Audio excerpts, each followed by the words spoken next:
Hi, I was just going to make a little video talking about kids and guns because I've seen a lot of stories in the news recently, kids accidentally killing each other because they got a hold of a gun. And I was just going to tell a little story about a little girl that I knew that accidentally killed herself with a gun. When I was a little girl, I was 6 years old, I was in Brownies. And one day out of the blue, the troop leader and her daughter came to our house, and they came in and they told us that one of the other girls in our Brownie troop, her and her brother had, they were in their house, and somehow the brother, I think he was about, I don't know, 7 or 8, and he found his dad's gun, and he was like, "Oh, look at this," or I don't know. This is what I remember of the story. And they were playing with it, and she got a hold of it, and she was holding it, and she looked at it. She was looking at it, and she accidentally pulled the trigger and shot herself in the face and died. And she was 5 years old. And so, when you're a little girl, you don't expect for kids your own age to get killed all of a sudden. It's just like, it's something that you always remember. So I remember that and just thinking, wow, that's crazy. And I don't remember much about going to Brownies when I was a kid. I remember we had circle time, but I don't really remember any specific times that we went. I'm 36 now. This was 30 years ago. But there's one particular time that I remember perfectly, like it just happened yesterday. And that was the next time that I went to Brownies after she had died. Um, it's weird. I remember being outside playing a game, and then I remember coming inside with all the girls, and we were sitting around a table doing a craft or something. It's right there, like it just happened. And so we're all sitting there, and somebody comes to the door, and it's Michelle's mother. Michelle is the one who killed herself. And I remember exactly what she looked like. She was a cute little girl. She had blonde, shoulder length hair, just really kind of quiet and, just really sweet and quiet. And so her mom comes in, and she came in to pick up the stuff that her daughter had done, like crafts and stuff. And, I don't know why she came when we were all there. I guess maybe she wanted to see us for some reason. I really don't know. She didn't really say anything to us, but I remember standing there, and I just remember looking at her.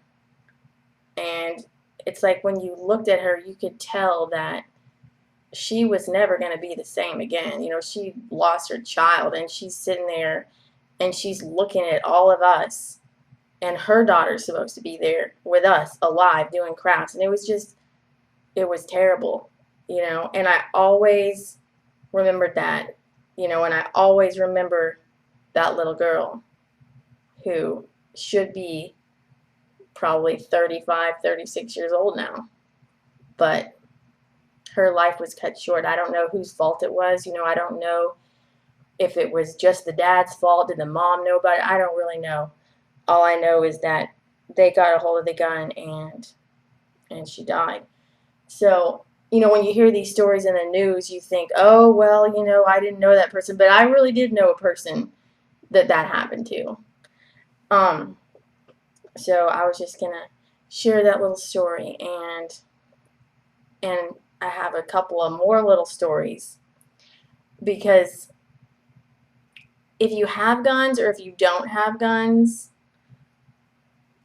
it's important to tell your kids about them, because I don't have guns. I'm not really a gun person. I'm from Texas, but somehow I'm not a gun person.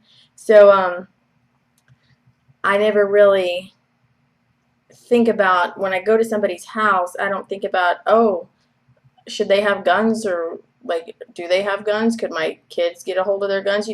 I never really thought about that before until there were a couple of little incidents. Like, one time Ivan, when he was probably only a year old, and we were at somebody's house, and I'm not going to say who it was, but we were at somebody's house, and Ivan walks up to their, he's just a baby. He was just exploring. He walks up to their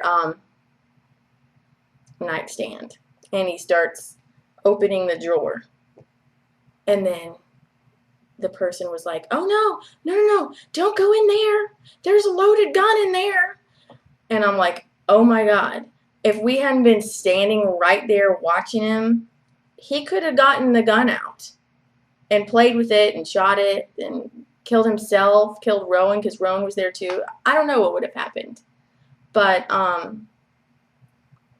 that's not cool to like have a loaded gun in your house like when kids are over. That's lame. That's dangerous.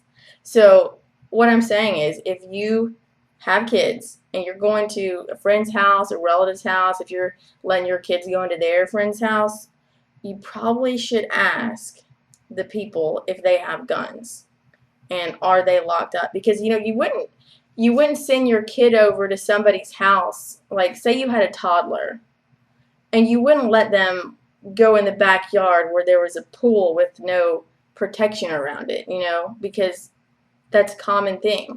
Kids can fall in pools and drown. That's happened a lot. So, you don't see the guns in these people's houses, but they might have them.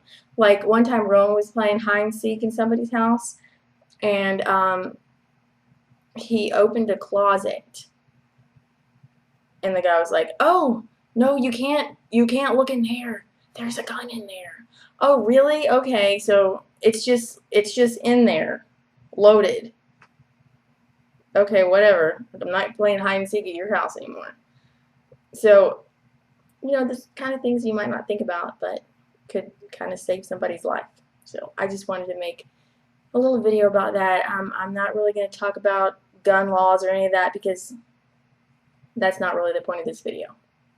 That was just the point of this video, is to keep kids safe from guns, because there have been a lot of stories about kids getting killed, and it's important to know.